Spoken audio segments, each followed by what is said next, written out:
एक समय की बात है। एक हरे और घने जंगल में एक चालाक कौवा रहता था। एक दिन जब वह जंगल के ऊपर उड़ रहा था तो उसने जमीन पर पड़े पनीर का टुकड़ा देखा। भूखा और उत्सुकता से भरा हुआ कौवा नीचे उड़ गया और पनीर का टुकड़ा अपने चोंच में उठा लिया। कौवा एक पास के पेड़ पर उड़ान भरते हुए आनंद उठाने के लिए एक शाखा पर बैठ गया। जैसे ही कौवा पहेला निवाला खाने वाला था, वहां से एक चालाक लोमड़ी गुजर रही थी।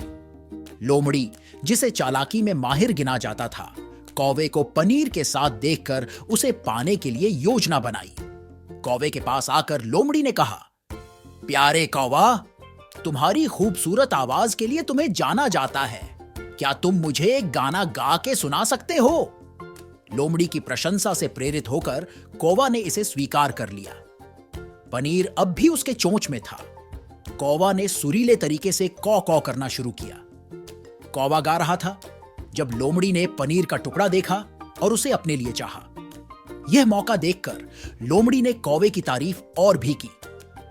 कौवे को लोमड़ी की प्रशंसा से प्रभावित होते हुए उसने अपना चोंच और ज्यादा खोल दिए ताकि बेहतर गा सके। उसी पल पनीर का टुकड़ा उसके चोंच से निकलकर नीचे गिरा।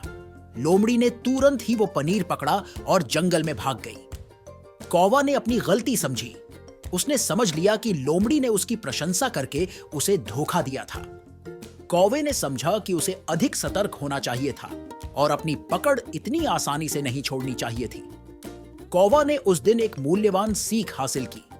कोई भी काम करने से पहले सोचना और खोखली प्रशंसा से प्रभावित न होना। जैसे ही कौवा ने लोमड़ी को जंगल में गायब होते देखा, उसने अधिक सतर्क होकर उससे फिर से कभी भी धोखा न खाने का वादा किया। और इसी तरह चालाक कौवा उड़ गया, अधिक बुद्धिमान और सतर्क, जंगल के जो भी चुनौतियां हैं उनका सामना करने के लिए तैयार।